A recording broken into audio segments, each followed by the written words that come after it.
నెల్లూరు నగరంలోని వెంకటేశ్వరపురం ఇస్లాంపేట స్థితిగతులలో వెలిసిన ప్రసిద్ధ శ్రీ శ్రీ సయ్యదా మస్తానీ అమ్మాజాన్ వారి దర్గా రాత్రి వేళల్లో గుర్తు తెలియని దుండగులు చేతిలో షాహిద్ చేయబడింది. ఈ దర్గా సంవత్సరాలుగా ప్రతి సంవత్సరం గంధ మహోత్సవాన్ని అత్యంత భక్తి శ్రద్ధలతో నిర్వహించేది.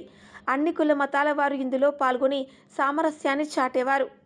కానీ ఈ పవిత్ర స్థలాన్ని రాత్రి వేళలో కూల్చివేయడం స్థానిక ప్రజల్లో తీవ్ర ఆవేదనకు, ఆగ్రహానికి దారితీసింది. ఈ చర్య తీసుకోవడం పట్ల ప్రజలు మండిపడుతున్నారు.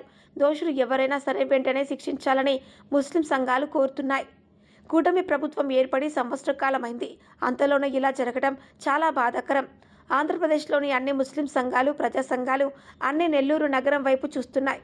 ఇస్లాంలో మొదటి నెల మొహర్రం ఎంతో పవిత్రమైన మాసంలో ఇటువంటి విషాదకరమైన వార్త వినటం చాలా బాధాకరమని ప్రజలు చెప్పుకుంటున్నారు.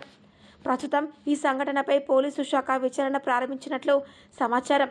దుండగుల పనిగా భావిస్తున్న ఈ ఘటనపై మత సామరస్యాన్ని కాపాడాలని, న్యాయం జరగాలంటూ స్థానికులు పెద్ద ఎత్తున డిమాండ్ చేస్తున్నారు.